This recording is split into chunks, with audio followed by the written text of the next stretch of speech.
Assalamualaikum warahmatullahi wabarakatuh. Selamat pagi anak-anak.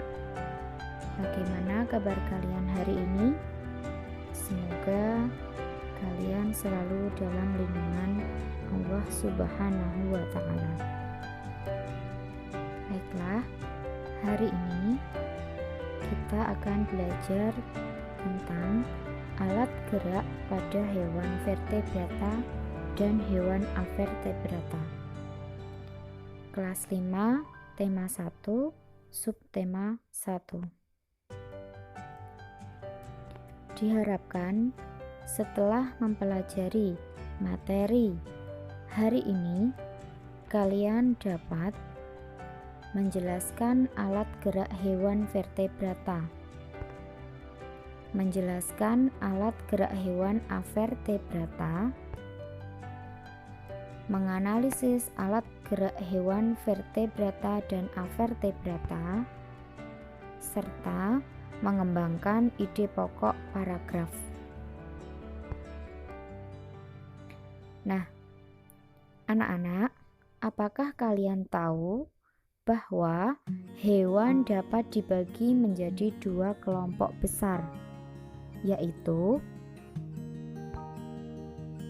hewan vertebrata atau hewan bertulang belakang dan hewan avertebrata atau hewan tidak bertulang belakang atau hewan yang tidak memiliki tulang.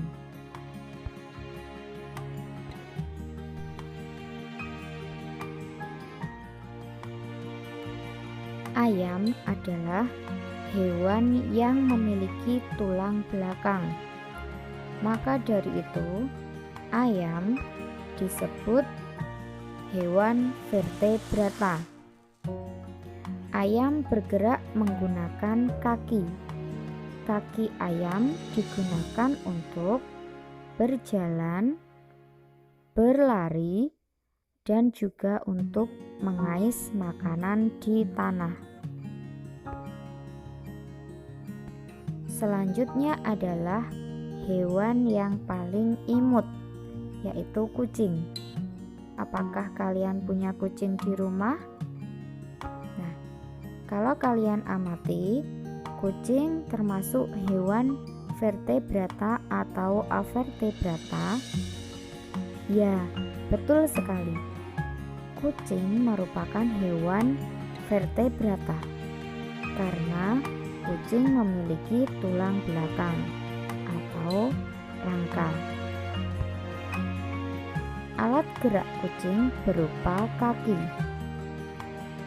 Kaki kucing digunakan untuk berjalan, berlari, melompat, dan juga digunakan untuk memanjat. Selanjutnya adalah katak.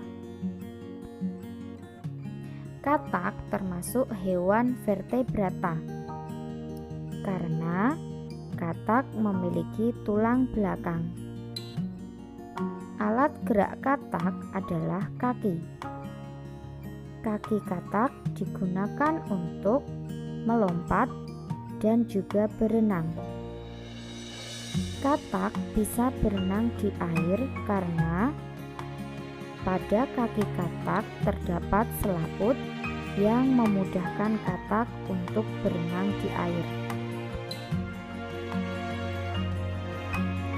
Selanjutnya adalah ikan. Ikan termasuk hewan vertebrata karena ikan memiliki tulang belakang. Ikan bergerak menggunakan sirip. Selain sirip, ikan juga dapat bergerak karena ekornya. Nah, berbeda lagi dengan hewan ini. Apa nama hewan ini? Betul sekali, ini adalah capung. Capung tidak memiliki tulang. Maka dari itu, capung disebut hewan avertebrata. Alat gerak capung ada dua, yaitu kaki dan sayap. Kaki digunakan untuk hinggap, sedangkan sayap digunakan untuk terbang. Capung hampir mirip dengan kupu-kupu ya. Kupu-kupu juga termasuk hewan avertebrata karena kupu-kupu tidak memiliki tulang. Dan kupu-kupu mempunyai alat gerak yaitu berupa kaki dan juga sayap. Selanjutnya adalah ulat. Ulat atau cacing ya. Nah, ulat berbeda dengan ular. Kalau ular disebut hewan vertebrata karena ular mempunyai tulang belakang, sedangkan ulat atau cacing tidak memiliki tulang belakang. Ulat dan cacing disebut hewan avertebrata. Kedua hewan ini bergerak dengan menggunakan perutnya. Selanjutnya adalah serangga, yaitu laba-laba. Laba-laba bergerak dengan menggunakan kaki. Laba-laba termasuk hewan avertebrata karena laba-laba tidak memiliki tulang belakang.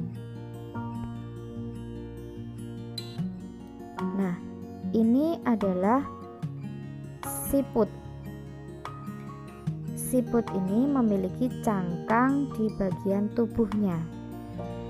Cangkang siput berguna untuk melindungi tubuh siput yang lunak.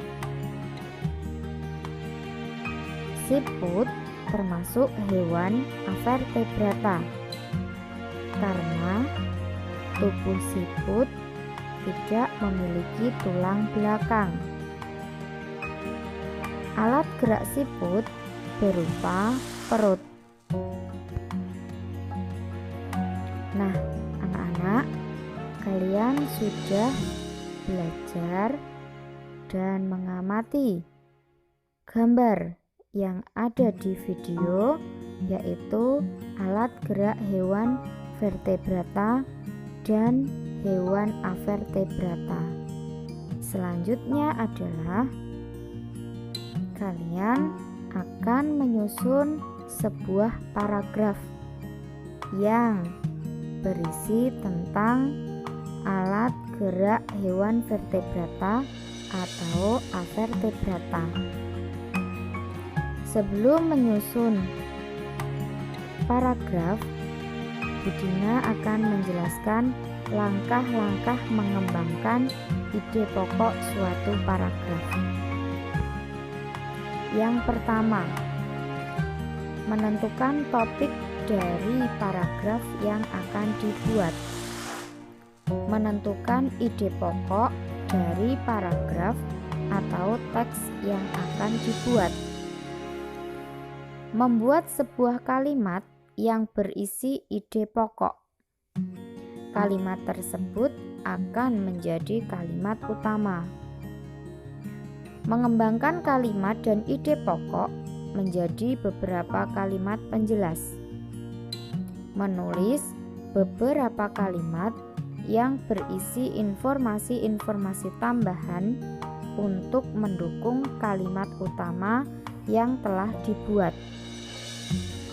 Menyusun kalimat tersebut menjadi sebuah paragraf yang padu.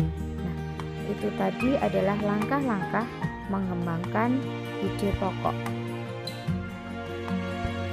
Selanjutnya adalah contoh menyusun ide pokok dan menjadi sebuah paragraf. Di sini disebutkan topiknya adalah cara hidup ikan dan alat gerak ikan. Ide pokoknya Ikan merupakan hewan yang hidup di air. Selanjutnya, ini adalah susunan paragrafnya. Ikan merupakan hewan yang hidup di air. Ikan dapat dijumpai di laut ataupun di perairan tawar. Ikan bernapas menggunakan insang. Selain insang, ikan juga memiliki gurat sisi. Gurat sisi berfungsi untuk mengetahui tekanan air di tempat ikan hidup. Ikan bergerak menggunakan ekor dan sirip. Ekor digunakan untuk mendorong tubuhnya, sedangkan sirip digunakan untuk mengatur keseimbangan dan arah gerak ikan. Nah, itulah contoh dari paragraf dengan ide pokok yang sudah disediakan. Selanjutnya, kalian kerjakan soal yaitu dengan langkah-langkah sebagai berikut. Pilihlah salah satu dari beberapa pokok berikut untuk dikembangkan menjadi sebuah paragraf. Lingkarilah pokok pikiran yang kamu pilih. Di bawahnya ada 3 pokok pikiran, yaitu yang pertama, jenis serangga yang dapat terbang, ikan bergerak menggunakan sirip, katak bergerak dengan cara melompat menggunakan kaki. Kalian pilih salah satu saja, kemudian kalian lingkari. Selanjutnya, buatlah kalimat utama yang sesuai dengan ide pokok atau pokok pikiran yang sudah kamu pilih tadi. Tulis di kolom yang sudah disediakan. Selanjutnya, tulislah kalimat penjelas berdasarkan kalimat utama yang telah kamu buat. Susunlah kalimat utama dan kalimat penjelas yang telah kamu buat menjadi sebuah paragraf. Oke. Apabila sudah, silahkan nanti kalian kerjakan latihan soal yang terdapat di alamat ini. Oke, mungkin itu saja dari Budina. Kurang lebihnya Budina mohon maaf.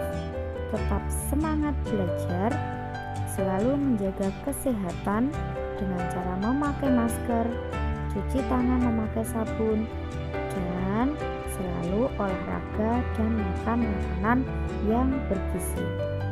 Oke, terima kasih anak-anak. Wassalamualaikum warahmatullahi wabarakatuh.